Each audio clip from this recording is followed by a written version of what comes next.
여러분, 시험하면 어떤 생각이 드십니까? 시험 앞에 아무리 열심히 준비한 사람일지라도 이 시험 앞에 저는 평안합니다. 오히려 저는 시험을 기다렸습니다. 너무 기쁩니다. 행복합니다. 이런 생각을 하시는 분들은 아마 거의 없을 것이라고 생각이 듭니다. 시험이 들면, 시험이라는 생각을 하면 한숨부터 나오는 것이 우리예요. 성경에도 이 시험에 관한 이야기들을 자주 합니다. 그리고 오늘 우리가 살펴본 이 본문의 말씀, 분명하게 말씀하시기를 하나님을 시험하지 말라고 기록해요. 그런데 우리의 기억을 한번 더듬어 본다면 이 말라기 3장 말씀에 보면 11조에 관해서 우리 하나님께서 말씀하실 때 또 그때는 이상하게도 네 하나님을 시험해 보라 이렇게 말씀을 합니다. 말라기 3장 10절의 말씀입니다. 우리 다 함께 읽어보도록 하겠습니다. 시작. 만군의 여호와가 이르노라 너희의 온전한 11조를 창고에 들여 나의 집에 양식이 있게 하고 그것으로 나를 시험하여 내가 하늘 문을 열고 너희에게 복을 쌓을 곳이 없도록 붙지 아니하나 보라. 아멘. 도대체 시험을 하라는 건지 시험을 하지 말라는 것인지 모르겠습니다. 어떨 때는 하나님을 시험하지 말라고 그랬다가 또 어떨 때는 하나님을 시험하라 했다가 하나님께서 시험을 하라, 시험을 하지 말라 이 두 가지로 말씀하시는데 그 두 가지를 가르는 기준은 도대체 또한 무엇일까요? 시험 자체도 쉽지 않은데 이 두 가지를 구분하는 것은 더더욱 어려운 것이겠죠. 당연하게도 이것에 답을 얻기 위해서 우리는 성경을 보아야 합니다. 특히 성경을 볼 때 성경의 어떤 한 부분에 집중하고 집착하기보다는 전체적인 흐름과 맥락을 우리는 볼 수 있어야 합니다. 말라기 3장에서 말씀하시는 이 하나님을 시험하는 것의 그 의미는 하나님의 일하심이 정말 하나님의 약속대로 이루어지는지 이루어지지 않은지 한번 확인해 보라는 의미예요. 여기에는 선제되어진 조건이 있는데 그 조건은 다른 것이 아니라 하나님께서 명령하신 이 온전한 11조를 우리가 드리는 것, 곧 하나님께서는 순종을 요구하십니다. 그리고 이 말라기를 제외한 대부분의 성경에서 기록된 이 시험은 시험하지 말라는 의미, 하나님을 시험하지 말라는 의미의 말씀입니다. 여기서의 시험은 대부분이 불신, 너희의 그 믿음 없음을 보이지 말라라는 그런 의미로 사용이 됩니다. 이 두 가지 모두 다, 두 사건 모두 다 시험에 대해서 말을 하고 있지만 하나는 믿음이며 순종이고 또 하나는 불신과 불순종의 모습이 나타납니다. 예를 들어서 여러분 출애굽기 17장에 나타난 이 르비딤 사건에 대해서 여러분은 잘 알고 있을 것입니다. 이곳에서 물이 떨어지자 이스라엘 백성들과 이 지도자였던 모세 사이에 분란이 일어납니다. 이 백성들이 모세에게 너희가는 아니겠죠. 네가 우리 모두를 죽이려고 이곳으로 인도하였냐라고 따지자 모세가 이스라엘 백성들 향해 말하기를 너희가 나와 다투느냐 너희가 하나님을 시험하느냐라고 이야기를 합니다. 이 말씀이 출애굽기 17장 2절 말씀에 기록되어 있습니다. 우리 함께 이 말씀 읽어보도록 하겠습니다. 시작. 백성이 모세와 다투어 이르되 우리에게 물을 주어 마시게 하라. 모세가 그들에게 이르되 너희가 어찌하여 나와 다투느냐 너희가 어찌하여 하나님을 시험하느냐. 아멘. 여러분 알다시피 이스라엘 백성들이 이 430년 동안의 종 생활을 마치고 이 애굽에서 탈출할 때, 곧 출애굽할 때 이들은 참으로 하나님 앞에 큰 은혜와 영광을 누렸습니다. 기뻐했어요. 그런데 얼마 지나지 않아서 이들은 이렇게 원망을 하게 됩니다. 이런 원망의 모습을 보면서 모세는 너희가 하나님을 시험하느냐 라고 그들에게 따져 묻습니다. 모두가 같은 시험을 말하고 있지만 하나는 불신과 원망을, 또 하나는 시험을 말하고 있죠. 그렇다면 여러분, 이 말라기 3장과 출애굽기 17장에 나타나는 이 시험이 다른 이유가 무엇일까요? 그것은 하나님의 시험 자체가 문제가 아니라 이 시험에 반응하는 모습들이 다르게 나타나기 때문이에요. 이것은 다른 것이 아니라 믿음이 있느냐 없느냐를 보여주고 있는 것입니다. 특별히 하나님께서 시험하지 말라고 하시는 이 부정적인 의미에서의 이 시험, 그 시험 가운데 이 백성들의 모습은 언제나 불평과 불만이 가득합니다. 그런 모습으로 하나님을 시험하는 것은 하나님께서 금지하는 것이고, 왜 금지하는 것이냐면 그 불평과 불만 속에는 하나님의 명령 앞에 그들이 불평과 불만을 하는 것은 이들이 분명히 믿음이 없기 때문이라고, 하나님의 말씀을 신뢰하지 못하고 있기 때문에 하나님께서는 이들을 시험하지 말라고 말씀하는 것입니다.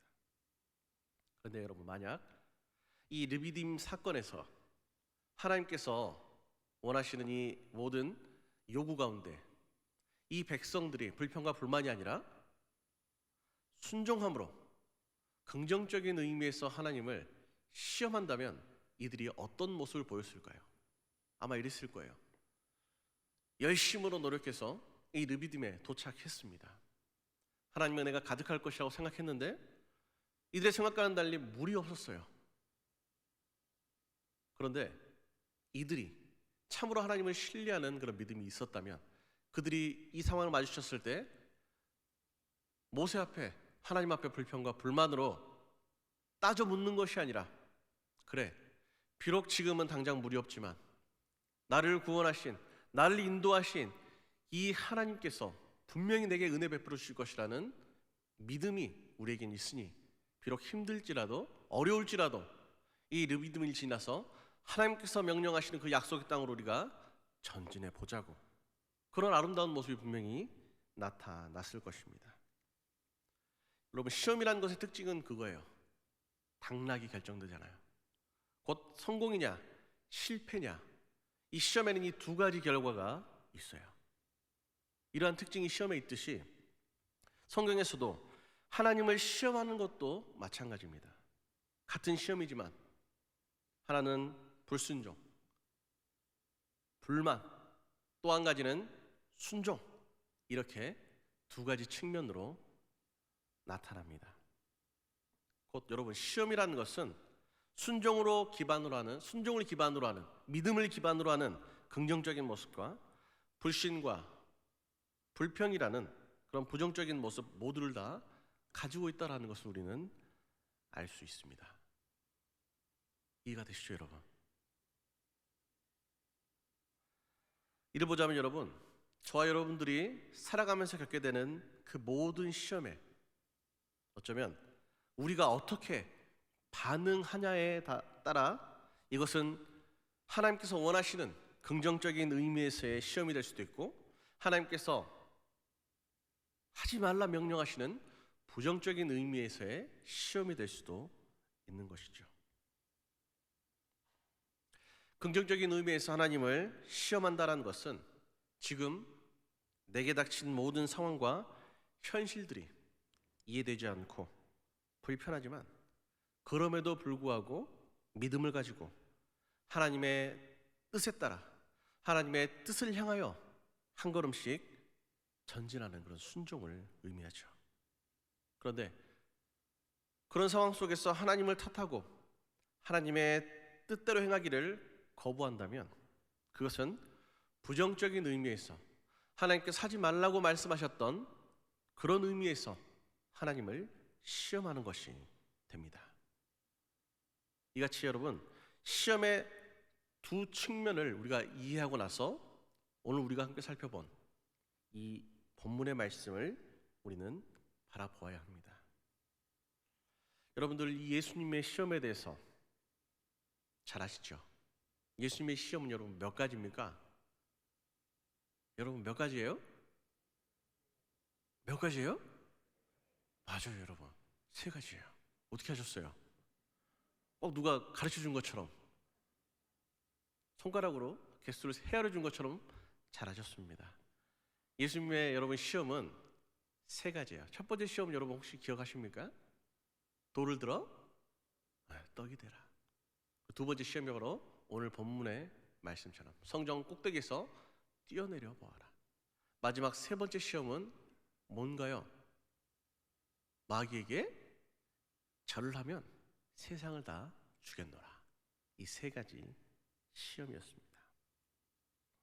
그런데 여러분 이 시험을 가만히 한번 생각해 봅시다. 우리에게는 분명히 이 시험이 결코 만만치 않은 시험이면은 분명해요. 그런데 만약 그 대상이 시험을 치르는 분이 하나님이신 예수님이라고 한다면 여러분 이 시험이 어려운 시험일까요? 쉬운 시험일까요?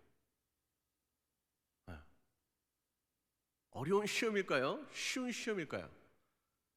여러분들이 시험하는 게 아니에요. 그냥 편안하게 이야기하시면 됩니다. 분명히 너무나 시험 같지도 않은 그런 일이었을 것입니다. 가만히 보면 여러분, 사탄이 지금 예수님께 요구하는 이 모든 요구는 주님의 입장에서는 결코 어려운 것이 아니라는 것을 알게 됩니다. 그런데 여러분, 내게 전혀 어렵지 않던 요구가 어떻게 시험이 될 수가 있겠습니까? 우린 이것을 예수님의 세 가지 시험이라고 말하지만 엄밀하게 이것은 세 가지 시험이 될 수가 없는 것이겠죠. 첫 번째 시험이었던 돌을 들어 떡이 되게 만들라는 시험에 대해서 우리 주님께서는 그것보다 더욱더 어려운 오병이어 칠병이어 이러한 기적들을 행해 보이셨습니다. 그렇죠? 예전에 제가 내셔널 지오그래픽이라는 그런 채널을 통해 이 헤롯 대제의 성전에 대해서 그 다큐멘터리를 본 기억이 있습니다. 예수님께서 태어나실 때 남자아이들을 모두 학살하도록 명령한 이 헤롯 대제, 이 성을 발굴하는 그런 내용이었는데 이 헤롯이라는 사람이 참 재밌는 사람이에요.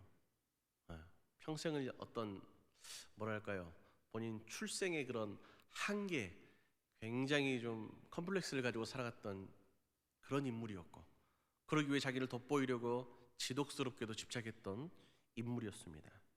그는 자신의 이 성전을 산과 같이 만들고 자신이 죽으면서 그 전체를 무너뜨려 무덤이 되게 만들고 싶어 했던 그런 사람이었다라고 합니다. 그 당시에 이 유대인들의 건축 기술이 너무나 발달해서 돌 하나의 이 크기가, 길이가 무려 10m가 넘는 것도 있었다라고 합니다. 그런 엄청난 돌들을 쌓아서 이 헤롯 대제가 하나님의 성전이랍시고 만들어요. 이 성전이 얼마나 아름다운지 그 당시 전 세계의 모든 건축물 중에 가장 아름답다라는 그런 찬사가 문헌에도 등장할 정도였습니다. 어찌됐든 그러한 의리의리한 성전에 사탄은 예수님께 뛰어내리라고 이야기를 해요. 그러면서 이 본문 6절 말씀에 사탄도 대단하죠. 이 성경 말씀을 인용해요. 이 6절 하반절에 그가 너를 위하여 그의 사자들을 명하시리니 그들이 손으로 너를 받들어 발이 돌에 부딪히지 않게 하리로다. 아멘. 시편 91편의 이 말씀을 인용합니다. 이 시편 91편에서 등장하는 이 말씀의 내용은 그런 거예요. 하나님께서 자신의 백성들을 사랑하고 자신의 백성들을 지키시고 보호해 주기 때문에 정말 그 높은 곳에서 뛰어내려도 하나님께서 보호해 주시기 때문에 그 발이 결코 땅에 떨어지지 않아 하나님의 백성들은 안전하다는 것을 의미하는 그런 말씀입니다. 여러분 자전거 타보셨어요? 자전거. 저도 갑자기 웬 자전거냐 하시겠지만 제가 자전거에 대한 좀 에피소드가 좀 인생에 살면서 좀 있습니다. 특별히 좀 한 가지 좀 말씀을 드리자면 제가 어렸을 때 한 5살쯤 됐을 때로 제가 기억을 해요.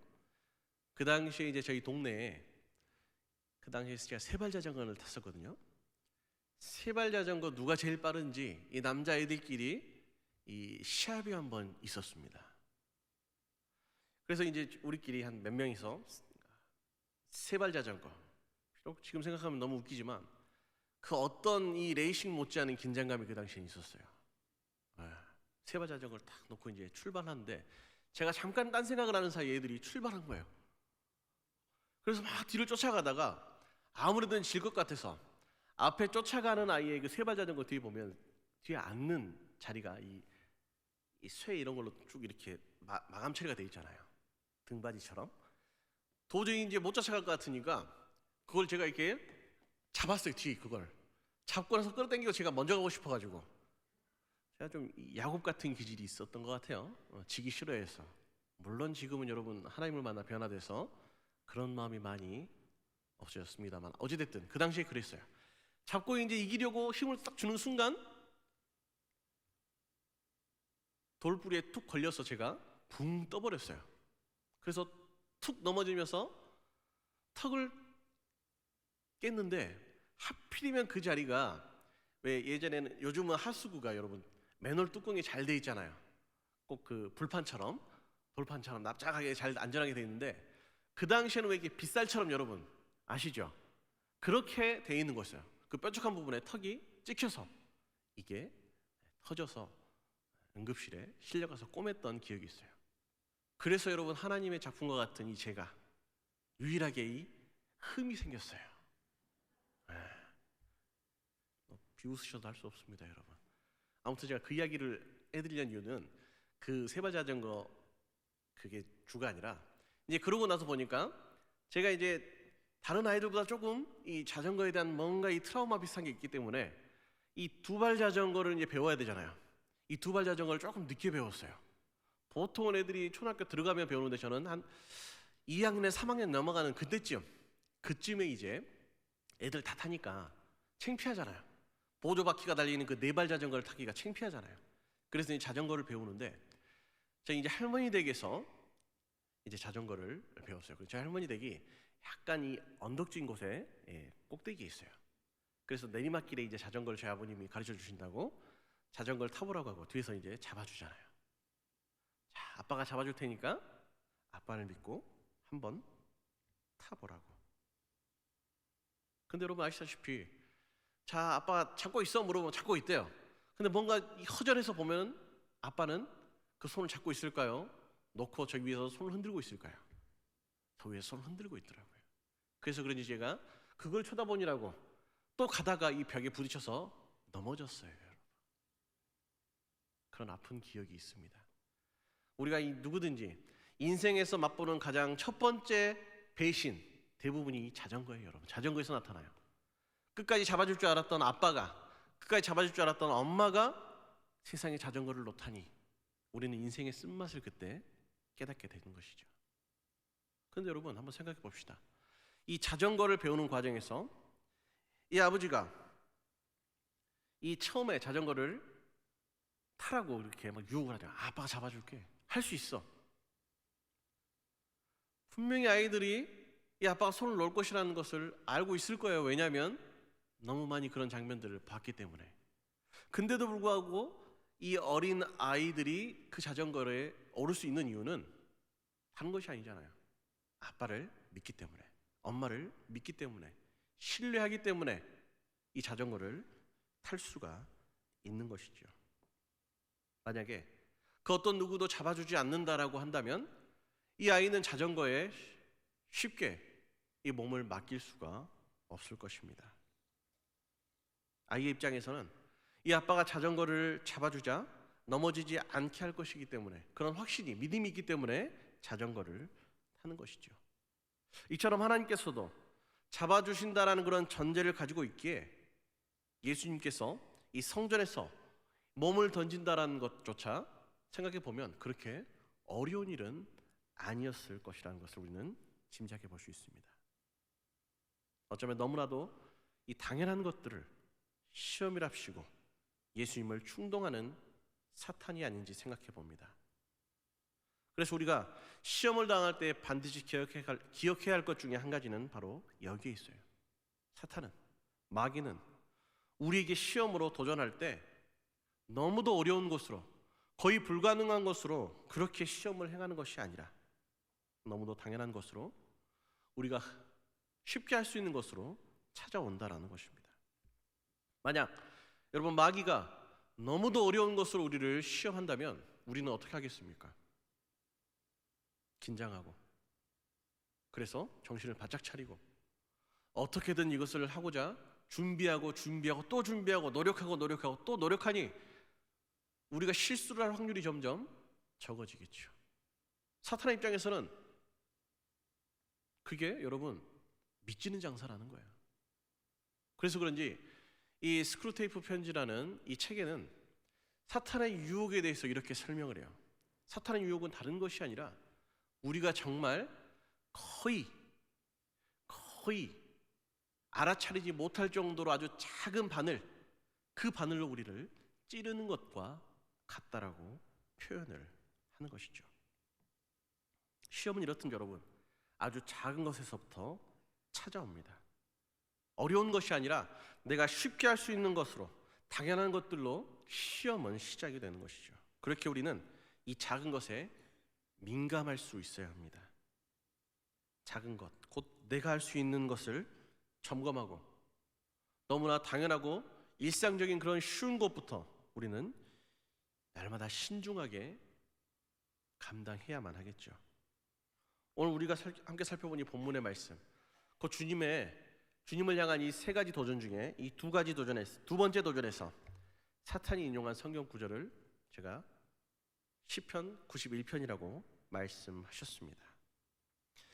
이 말씀의 의미는 다시 한번 말씀드리지만 그거예요. 하나님을 사랑하고 의지하는 그의 백성에게 하나님께서는 하나님의 도우심으로 언제든지 그들을 든든히 지키시고 보호해 주신다라는 말씀이에요. 그런데 이 시험 자체가 이 시편 91편의 주제와 같은 거예요. 그것을 지금 비틀고 있는 겁니다. 그래서 지금 마귀가 행하고 있는 이 시험의 본질은 바로 이런 의미가 있는 겁니다. 예를 들어 볼게요. 사랑하는 성도 여러분, 하나님께서는 여러분들을 지키시고 보호하시죠. 왜 대답을 못하세요? 의심이 되십니까 여러분? 하나님은 여러분들을 지키시고 보호하시는 분이세요. 믿습니까? 진짜예요? 그런데 여러분들에게도 인생의 어려움이 찾아옵니까? 찾아오지 않습니까? 확실히 찾아오죠? 아니, 하나님께서 여러분 지키시고 보호하신다면서요. 하나님께서 여러분 지키시고 보호하신다는데 여러분 인생 가운데 어려움이 찾아오면 안 되는 거 아닙니까?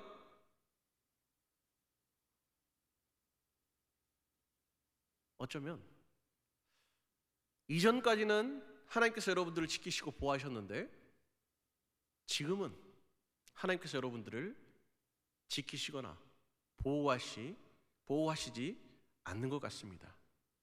지금 이렇게 사탄은 이런 지금 시험을 하고 있는 거예요. 사탄의 시험은 다른 것이 아니라 우리의 시선을, 우리가 지금 당하고 있는 고난, 우리가 겪고 있는 어려움, 이 시험이라는 것에 고정을 시켜버려요. 우리 하나님은 이전에 내게 이런 아픔이 찾아올 때, 이런 시험이 찾아올 때, 그래, 이렇게 나를 이기게 해주셨지. 이것을 통해 지금도 내게 어려움이 찾아오지만 하나님께서 결국에는 보호해 주시고 승리하게 해주실 것이야. 이게 아니라 이 문제에만, 내가 해결할 수 없는 이 어려움에만, 이 시험에만 우리의 시선을 붙잡아 둔다라는 겁니다. 다시 여러분 자전거 이야기를 한번 되돌아가 봅시다. 처음에 이 아이에게 자전거를 가르쳐 준다면서 손을 잡아주다가 도와주는 척 하다가 어느 순간 손을 놓는 아버지. 그럼 이 손을 놓는 것이 아이가 한번 혼나봐라, 한번 넘어져서 한번 다쳐봐라, 이런 의미였을까요 여러분? 그런 의도였겠습니까 여러분? 아니겠죠. 여러분, 악마의 편집이라는 게 있어요.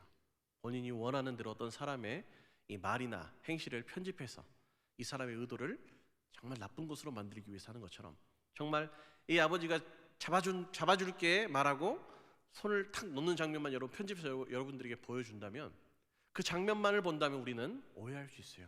아, 뭔가 검은 속내가 있었구나. 우리는 그렇게 오해할 수도 있어요. 그 손이 우리에게는 무정해 보일 수도 있습니다.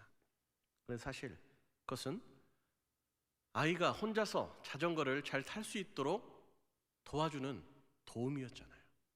배려였잖아요. 가르침이었잖아요. 여러분, 이것이 우리가 느끼는 삶의 어려움과 고난과 시험의 본질이라는 것입니다. 당장에는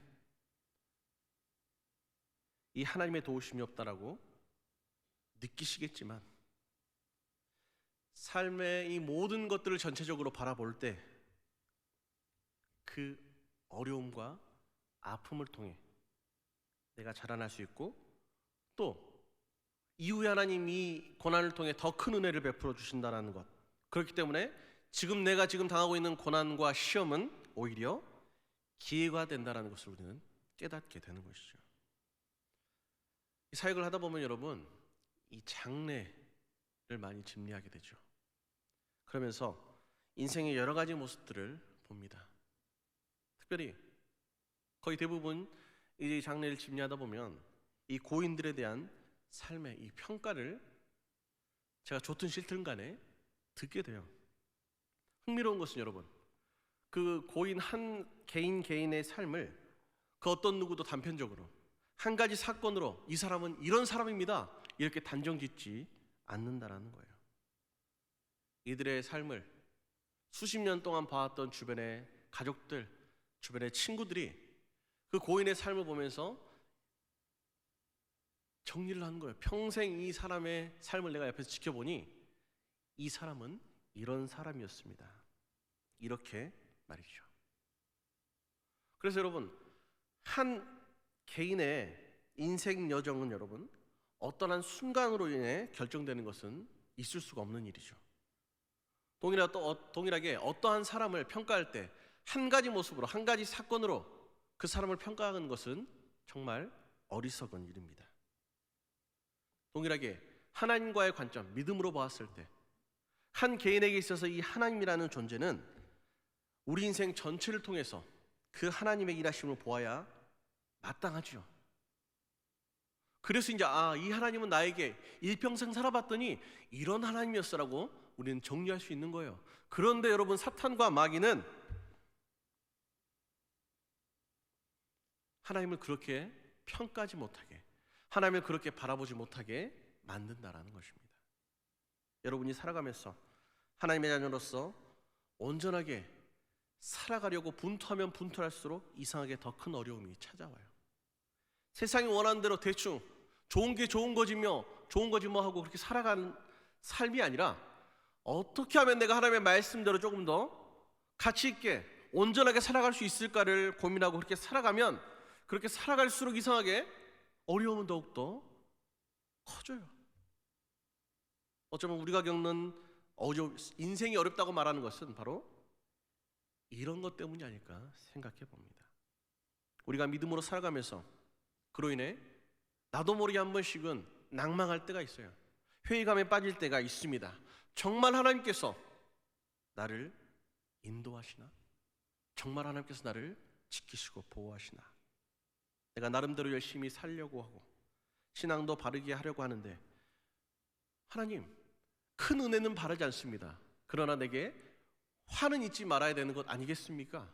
그것이 우리의 마음이겠죠. 그런 의문이 우리 가운데는 있습니다. 살면서 여러분, 이런 생각 한 번 이상들은 다 해보시지 않으셨어요? 저 또한 그런 생각을 여러분 해본 기억이 있습니다. 왜냐하면 우리가 우리 삶을 이 하나님의 섭리와 목적이라는 관점으로, 곧 믿음으로 바라보지 못하기 때문이죠. 부부라는 게 여러분 참 신기해요. 그렇죠? 전혀 다른 이 두 사람이 만나요. 그래서 이런저런 일들이 말로 설명할 수 없는 수많은 일들이 일어나요. 서로는 때로는 서로를 너무 아프게 하기도 하고 뭐 여러 가지 많은 일들이 일어나지만 이상한 것이 어느 한 순간 나도 모르게 서로가 닮아가요. 마치 에베소서를 통해 말씀하시는 교회처럼 함께 지어져 가는 것이죠. 그런데 문제가 있어요. 문제는 이제 우리가 뭔가 좀 이해가 되고 이제 뭔가 우리가 하나가 되고 뭔가 사랑할 만한 그런 시기가 되면 안타깝게도 우리의 삶이 많이 남아있지 않아요. 그래서 마음껏 사랑하고 마음껏 고마워하고 이런 시간이 절대적으로 부족하게 됩니다. 그래서 아쉬움이 남는다라는 거예요. 여러분, 신앙생활도 이와 같습니다. 하나님께서 우리가 하나님을 닮아 온전하게 자라나기를 원해요. 그래서 하나님께서 여러 가지 일을 행하세요. 때로는 손을 놓기도 하고 때로는 방관하시기도 하고 때로는 간섭하시기도 합니다. 이 간섭 가운데는 여러 가지 많은 모습이 들어가요. 어르기도 하고 달래기도 하고 선물을 주기도 하고 빼앗기도 하고 징계하기도 하고 이런 다양한 모습들을 사용한다는 것을 우리가 인정해야 합니다. 예수님께서 이 사탄의 시험에 대해서 오늘 우리가 함께 살펴본 말씀 그 7절 하반절에 이렇게 말씀하세요. 주 너의 하나님을 시험하지 말라 하였느니라 하시니. 아멘. 이 말씀은 여러분 신명기 6장 16절의 말씀을 인용한 말씀이에요. 이 말씀의 내용이 되는 것이 근원이 되는 것이 배경이 되는 것이 바로 앞에 말씀드렸던 출애굽기 17장에 이 르비딤에 일어난 사건입니다. 곧 이 말의 뜻은 이 사탄의 도전 앞에 예수님께서 이 말씀을 지금 사탄에게 선포한 것은 단순하게 하나님을 시험하지 말라 그런 것을 넘어서 나는 그 당시에 이스라엘 백성들처럼 물이 없다고 내가 원하는 것이 주어지지 않는다고 불평과 불만을 하나님 앞에 표하지 않는다라고. 그렇게 나는 내 인생 여정이 아무리 큰 어려움과 고난과 시험이 있어도 나는 믿음을 가지고 묵묵히 전진할 것이라고 말씀하고 있는 것이에요. 단순한 시험에 대한 대답을 뛰어넘어서 신앙이라는 것이 곧 예수님을 믿는다라는 것이 무엇인지를 지금 사탄에게 말하는 거지만 사실 이것은 사탄에게만 말하는 것이 아니라 성경을 바라보고 날마다 이 인생의 시험 앞에 나는 어떻게 살아야 될까를 고민하는 우리에게 주시는 하나님의 뜻이라는 겁니다. 너희도 이렇게 살아가야 한다라고 말이죠. 이스라엘 백성들이 이 광야 생활을 할 때 사사건건 여러분 불평과 불만을 표현했습니다. 그런데 뒤돌아보니 그 모든 시련과 모든 어려움들이 하나님의 도우심과 기적을 체험하는 기회가 되었다는 것을 이후에는 이 사람들이 깨닫게 되는 것처럼 오늘 우리도 연약한 이스라엘과 여러분 별반 다르지 않다라는 것을 우리는 인정해야 합니다. 하나님은 우리를 인도하시고 도우신다라고 분명하게 약속하셨습니다. 여러분 믿으시죠? 네, 여러분 우리는 이것을 믿어야 합니다. 요즘 사람들이 여러분 동물을 많이 키워요. 이 동물을 많이 키우는데 주로 키우는 것이 이제 개나 고양이에요. 근데 이 사람들 이야기해요. 개와 고양이는 이 주인을 대하는, 주인을 이해하는 부분이 완전히 다르대요. 개는 자신을 키워주고 돌봐주는 이 주인을 인정해요. 마치 신처럼. 그러니까 믿고 따른대요. 신뢰를 한대요. 때로는 밥을 안 줘도 그래도 좋대요 막. 근데 고양이는 다르대요. 자기를 키워주고 돌봐주는 이 사람이 신이 아니라 자기가 신이라는 거예요. 내가 주인이라는 거예요. 그저 사람은 나를 돌봐주는 그런 존재라고 그렇게 여긴다라고 이야기를 합니다. 믿음 생활에 있어서 신앙에 있어서 우리는 여러분 개 같아야 되겠죠. 표현이 좀 그렇습니까 여러분? 개의 모습과 같아야 된다라는 것이죠. 근데 우리는 거꾸로 돼 있어요. 마치 우리가 고양이, 내가 주인이야. 하나님은 주인이 아니라 내가 섬겨야 될 대상이 아니라 내 삶에 내 모든 필요를 채워주는 그런 존재로, 내가 달라고 하면 줘야만 하는 존재로 우리는 그렇게 생각하며 살아가고 있다라는 것입니다. 그러니 나의 필요가 채워지지 않을 때 우리는 하나님 앞에 불평과 불만을 하고 또 시간이 지나면 너무나 쉽게 부정하고 하나님을 버리기까지 하는 것이죠. 이것이 여러분, 오늘날 우리가 행하고 있는, 하나님께서 하지 말라고 간절하게 외치고 계시는 부정적인 의미에서의 하나님을 시험하는 그런 모습이에요. 오늘 말씀 속에 예수님의 말씀은 이런 속성에, 이런 불신앙에 취해 살아가는 이 시대의 모든 성도들에게 너희는 하나님을 시험하지 말라고 말씀합니다. 하나님을 나의 필요를 채워주는 그런 존재로 전락시키지 말라고, 오직 전적으로 믿고 의지하여서 내 상황과 상관없이 하나님의 뜻대로 행해야만 한다고 그렇게 말씀하시고 있는 거예요. 예전에 여러분, 내비게이터 선교회에서 이 성경 공부 교재 같은 게 많이 나왔어요. 근데 여기뿐만이 아니라 그 당시에 많은 곳에서 이 시험에 대해서 이렇게 가르쳤어요. 시험은 그 의도에 따라서 이 원어적 의미 자체가 다르고, 그 원어적 의미에 따라 이것은 테스트고 템테이션이고 때로는 트라이가 되고 구분하여서 하나님의 시험을 바라봐야 한다고 그렇게 가르쳤어요. 결과적으로는 이것이 맞아요. 틀리지 않습니다. 그런데 여러분 한번 생각해 봅시다. 시험이라는 것은 여러분, 인생에 찾아온 고난이라는 것은 여러분 비상사태 같은 거예요. 갑자기 잠을 자고 있는데 집에서 갑자기 불이 난 것과 같은 상황이잖아요. 그런 비상 상황에서 여러분 어떻게? 그렇지, 이 불이 어떤 불인지 한번 내가 생각해 봐야지. 이럴 사람이 여러분 있습니까? 아무도 없다라는 거예요. 설령 만에 하나 그런 사람이 있다고 합시다. 근데 여러분, 이 하나님의 뜻이라는 것이, 하나님의 의도라는 것이 연약한 우리의 생각에 그 모든 것들을 이해하고 우리가 깨달을 수 있느냐라는 것이에요. 여러분, 하나님이 우리를 하나님의 완전한 계획으로 실수 없이 완벽하게 우리를 인도하시는 것, 세상의 모든 만물을 다스리는 것, 우리는 그것을 섭리라고 여러분 믿고 있잖아요. 근데 여러분, 섭리의 가장 큰 특징 중에 한 가지가 뭔지 아세요 여러분? 그 당시에는 결코 그 뜻을 모른다라는 거예요. 어떤 사건이 일어났어요. 그러면 그 당시에는 도대체 그것이 왜 일어났는지 몰라요. 그런데 그것이 나중에 이 사건이 지난 수십 년이 흐른 뒤에 믿음의 눈으로 그 사건을 바라볼 때, 그렇구나, 이래서 하나님이 이때 이런 일을 행하신 거구나 라고 깨닫는 것이, 그것이 여러분 섭리의 특징 중에 한 가지라는 것입니다. 믿음의 유익은 여러분 여러 가지가 있잖아요. 그런데 오늘 말씀을 통해 특별히 시험과 고난 가운데 있는 우리 가운데 주는 유익은 바로 이런 것이에요.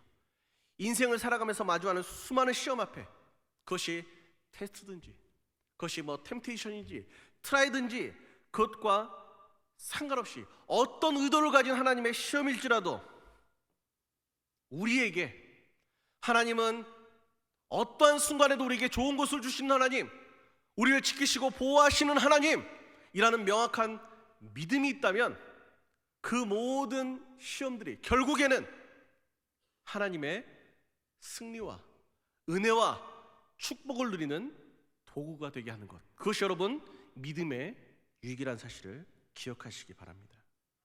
마치 필터처럼 여러분, 그렇잖아요. 필터라는 것이 그렇잖아요. 뭐가 들어오든 다 걸러서 깨끗하게 된 것을 공급하는 것처럼 믿음이 그런 역할을 한다는 거예요. 어떤 유혹이든 어떤 시험이든 어떤 고난이든 어떤 의도에 일어나는 모든 일이든 우리가 믿음만 굳건히 바로 서 있다면 그 믿음을 통해서 우리 가운데 주어지는 이 결과물은 좋은 것, 축복, 은혜, 이것이라는 겁니다. 사랑하는 성도 여러분, 성도들에게도 어려움은 언제나 찾아옵니다. 믿는 사람들이라고 여러분 어려움이 없는 것은 결코 아니죠. 그러나 믿는 우리에게 있는 유익은 우리 삶에 찾아오는 모든 어려움이 우리를 결코 쓰러뜨리려는 목적이 아니라 하나님의 은혜를 체험하기 위해서 존재하는 것입니다. 그렇기에 어려움과 아픔을 대하는 태도가 우리는 세상과 다를 수 있는 것이죠. 사람들은 누구나 여러분 온전하게 변화되기를 원합니다. 그럼에도 늘 실패하는 이유는 이 변화의 순간 우리가 감당해야 될 아픔과 두려움들, 공포들을 그것이 있기 때문이에요. 그렇게 우리에게는 여러분 용기가 필요합니다. 어려움과 아픔의 이 순간을 묵묵히 견디며 하나님의 뜻대로 살아간다는 것은 다른 것이 아니에요. 이것이 바로 나를 부정하고 주님만을 의지하고 살아간다는 것입니다. 그것을 사람의 의지로 여러분 결코 행할 수 없는 것이에요. 그렇게 우리는 이 주님만을 의지해야만 합니다. 하나님은, 그리고 이 세상을 살아가는 저와 여러분 같은 성도들은 오늘 우리가 주저하는 모든 상황들을 모르지 않아요. 그렇게 성도와 성도로서 세상을 살아갈 때 얼마나 힘겨운 것인지를 우리는 누구보다도 잘 알고 있습니다. 우리의 말과 행동이 왜 자꾸 다르냐고요? 다를 수밖에 없죠. 우리가 연약하기 때문에. 그렇지만 여러분, 그렇다고 해서 다른 방법이 있는 것이 아니에요. 지름길이라는 것은 없습니다. 그럼에도 불구하고 우리는 모든 상황 속에서 하나님만을 의지하고 붙잡는 것밖에는, 하나님의 뜻대로 우리의 삶을 묵묵히 걸어내는 것밖에는 그 어떤 것도 답이 될 수 없습니다. 이것을 인정하며 분투하며 살아가는 사람이 지존자의 은밀한 곳에 거주하며 전능자의 그늘 아래에 살아가는 사람들이고, 이러한 사람들을 세상은 바로 성도라고 부르는 것이죠. 이 성도는 긍정적인 의미에서 하나님을 시험하는 사람들입니다. 지금 힘들더라도 하나님과 우리에게 주어진 모든 길을 여러분 결코 포기하지 않기를 소원합니다. 그 모든 것을 포기하게 만드는 이 마귀의, 사탄의 시험 앞에 승리하기를 원합니다. 주 너의 하나님을 시험하지 말라, 곧 하나님 앞에 불순종하지 말라. 맞습니다. 그러나 우리는 또 동일하게 담대하게 믿음이 있으니 기꺼이 하나님을 날마다 시험해 봅시다. 우리가 할 시험을 이 순종함으로 우리의 믿음을 세상과 하나님께 보여주는 것입니다. 그리고 여러분, 인내함으로 우리가 그 믿음의 경주를 마치면 그 결국은 하나님의 일하심을 우리는 확인하게 될 것이고, 그 하나님의 축복을 누리는 여러분이 될 줄로 믿습니다. 성도의 여러분 인생에도 분명히 시련이 있을 수 있습니다. 그러나 그것은 여러분 과정일 뿐이에요. 그렇게 모든 것을 통하여 선하게 이루어 가시는 그 하나님을 믿고 의지해 봅시다. 오늘 말씀 한 절 같이 읽고 마무리하도록 하겠습니다. 로마서 8장 28절의 말씀입니다. 함께 읽겠습니다. 우리가 알거니와 하나님을 사랑하는 자, 곧 그의 뜻대로 부르심을 입은 자들에게는 모든 것이 합력하여 선을 이루느니라. 아멘. 이 말씀처럼 우리 인생의 모든 시험 앞에 믿음으로 이 선을 이루어 가시는 그 하나님을 바라보며 순종함으로 은혜 누리는 저와 여러분 되시기를 주님의 이름으로 축복합니다.